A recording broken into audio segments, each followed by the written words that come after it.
Bonjour et bienvenue sur ma chaîne YouTube. Aujourd'hui, on va parler de trucs et astuces pour s'entraîner efficacement à la maison. S'entraîner à la maison, en temps général, c'est soit un luxe, soit une nécessité. C'est un luxe parce qu'on sauve l'aller-retour au gym, on peut s'entraîner littéralement en pyjama si on en a envie, puis on peut faire nos workouts quand ça nous tente. On le fait peut-être aussi par nécessité parce qu'on n'a pas envie de dépenser des centaines de dollars en abonnement au gym. Mais cette année, qu'on le fasse par choix ou pas, on est tous en train de s'entraîner dans nos salons. Comme beaucoup d'entre vous, en 2020, je me suis équipée en équipement de sport à la maison. J'ai eu de la chance parce que je l'ai fait juste avant que la pandémie arrive à nous, en janvier, puis déjà, les magasins étaient low en stock. Je savais déjà, en arrivant à Montréal, que je voulais avoir mon gym à la maison parce que je l'avais déjà expérimenté quand j'habitais en Chine.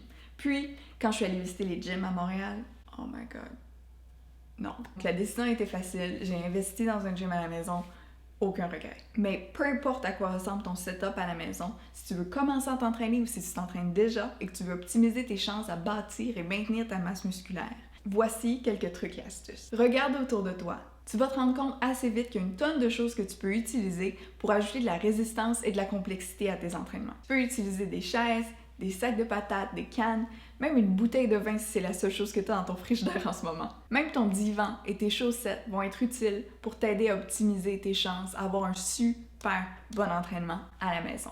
Toutes ces choses vont pouvoir nous servir à augmenter la résistance pendant nos entraînements, puis croyez-moi, nos corps auront aucune idée qu'on est en train d'utiliser un sac de patates et pas une haltère. Disons que toi, t'as pas envie d'utiliser quoi que ce soit pour t'entraîner. T'as pas le goût d'avoir un sac de patates dans les mains pendant que tu t'entraînes, je te comprends. Il y a quand même des choses que tu vas pouvoir faire pour optimiser tes entraînements. À ce moment-là, ce que tu peux faire, c'est d'augmenter l'intensité de tes sessions d'entraînement, soit en réduisant les pauses, soit en complétant tes exercices plus rapidement. Pas nécessairement conseillé pour les débutants ou pour les nouveaux mouvements que vous n'avez jamais testés avant, parce qu'on veut mettre l'emphase sur la forme et sur la technique avant tout. En augmentant l'intensité de tes entraînements, tu vas être capable de faire plus de volume en moins de temps, puis d'augmenter du même coup l'intensité de tes entraînements. Par la suite, comme dans tout bon programme d'entraînement, tu vas vouloir graduellement augmenter la difficulté de tes entraînements. Ce que j'entends par là, c'est que si par exemple tu décidais de faire 10 push-ups pendant les 12 prochaines semaines d'entraînement, ton corps va probablement s'adapter à la charge de stress que tu places sur les muscles en question.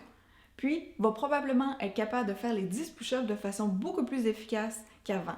Ce qui avait été à un moment difficulté 8 va être maintenant en difficulté 6. À ce moment-là, ton corps sera plus en mesure de gagner de nouvelles adaptations, que ce soit au niveau musculaire ou au niveau de la performance.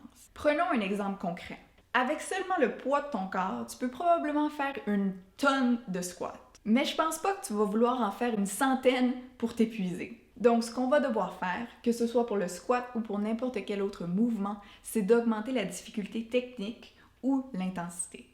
On peut utiliser des variations comme le saut squat, le squat isométrique ou même le Bulgarian split squat pour augmenter la difficulté technique de chaque exercice. Et si toutes ces variations sont encore trop faciles pour toi, ce que tu vas vouloir faire, c'est changer le tempo, ajouter du poids graduellement ou ajouter un mouvement de pause à chacun de tes exercices. Je pense que le meilleur conseil que je peux vous donner si vous vous entraînez à la maison, c'est d'arrêter de compter vos répétitions. Parce qu'en vérité, de s'entraîner le plus près possible de l'échec compte beaucoup plus que le nombre de répétitions que tu fais. Parce qu'en arrêtant à 12 ou à 20, peu importe le nombre de répétitions que tu es habitué à utiliser au gym, tu ne seras pas capable d'aller chercher ton maximum d'efforts que tu aurais pu mettre sur ton exercice. Donc, au lieu d'arrêter à 12 répétitions, essaie d'en faire le plus possible. Soit le plus possible en 30 secondes, soit le plus possible, genre le plus possible. Donc, je te conseillerais de garder 1 ou 2 répétitions en banque et au dernier set, de tout donner, de te vider, d'aller au maximum. Puis c'est souvent dans ces dernières répétitions, celles qui sont les plus difficiles, qu'on va développer le plus d'adaptation souhaitée. Donc arrête de compter et entraîne-toi jusqu'à ce que tu en sois plus capable, tout en t'assurant d'utiliser une bonne technique. Et oui, probablement que tu vas faire beaucoup plus de répétitions que ce que tu es habitué normalement au gym, mais c'est correct, considérant qu'on utilise presque peu ou pas de résistance. Il est aussi important d'avoir un plan en tête quand on commence à s'entraîner à la maison.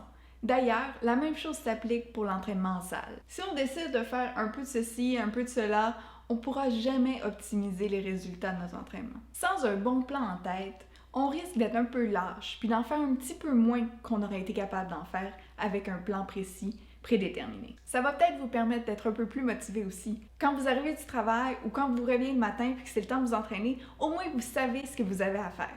Vous allez probablement du même coup perdre moins de votre précieux temps. Et de l'autre côté, en gardant des traces de vos performances, vous allez être en meilleure mesure de savoir quand programmer des variations de difficulté ou d'intensité. Si tu es rendu à faire 50 squats de suite pour t'épuiser, c'est peut-être le temps d'ajouter un sac de patates. Mais au bout du compte, c'est de faire quelque chose qui compte. Ça n'a pas besoin d'être le meilleur entraînement du monde à chaque fois. Avec des entraînements de seulement 15 minutes, vous allez être capable de maintenir votre masse musculaire. Donc en mettant vos habits de sport et en décidant de vous installer pour un entraînement, vous allez nécessairement arriver à plus qu'en faisant rien parce que vous n'avez pas accès à un gym ou insérer n'importe quelle autre excuse. Il y a tellement de possibilités de faire un bon entraînement à la maison en utilisant des techniques qui sont efficaces et en utilisant toutes les bric-à-brac que vous avez dans votre maison. Peut-être qu'éventuellement tu voudras investir dans des équipements de sport à la maison, mais tu n'as besoin d'absolument rien pour commencer. En règle générale, je recommande 3 entraînements full body par semaine en utilisant 1 ou 2 mouvements par partie du corps. Vous allez pouvoir compléter 3 ou 4 séries de chacun des exercices, mais je ne vous donnerai pas de répétition exacte parce que ce qu'on veut, c'est de s'entraîner le plus près possible de l'échec. Pour vous inspirer et vous donner une bonne idée de comment commencer à s'entraîner à la maison, je vais vous donner 3 entraînements full body à faire à la maison. Chacun des circuits sera composé de 4 exercices. Un pour les jambes, un pour le haut du corps, un exercice d'isolation et un pour la région des abdominaux. Pour chaque catégorie, je vous montrerai 3 exercices à faire. Je vais utiliser que des choses qu'on trouve facilement dans une maison, soit une chaise et 2 cannes. Et par la suite, vous pourrez augmenter le niveau de difficulté au fur et à mesure que votre performance s'améliore. Alors sans plus tarder, allons-y! Vous pourriez utiliser une corde à danser, vous pourriez aussi courir sur place pendant environ 5 minutes, le temps que votre corps se réchauffe et que vos muscles soient prêts à travailler. Donc maintenant qu'on est bien réchauffé, on peut commencer avec le premier exercice pour les jambes.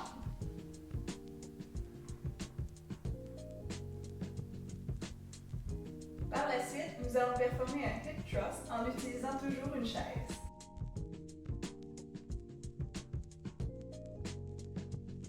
Nous allons par la suite pratiquer notre squat à une jambe en utilisant toujours la chaise.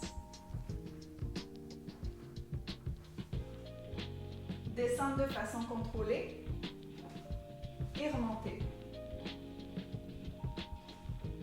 Pour la catégorie du haut du corps, on va venir pratiquer nos dips.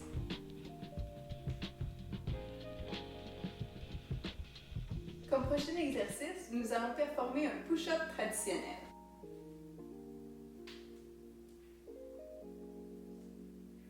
Pour varier un peu le mouvement, vous pourriez approcher vos mains ou surélever vos pieds.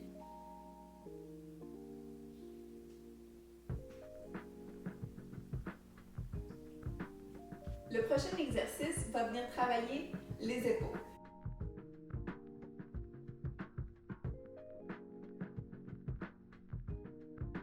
Pour les exercices d'isolation, je vais y aller avec 2 cannes et les traditionnels bicep curls.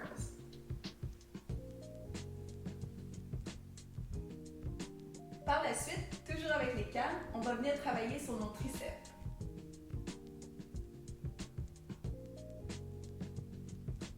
Comme dernier exercice d'isolation, on va venir travailler encore une fois les fessiers. Avec un mouvement similaire au hip thrust, on va venir tendre les fessiers et redescendre. Si cet exercice est trop facile pour vous, vous pouvez essayer de le faire à une jambe. Pour la dernière catégorie, on va venir faire travailler la région des abdominaux avec une planche. Si cette variation est trop facile pour vous, vous pourriez augmenter l'intensité en montant et en descendant. On veut trouver une position qui est neutre, contracter les abdominaux.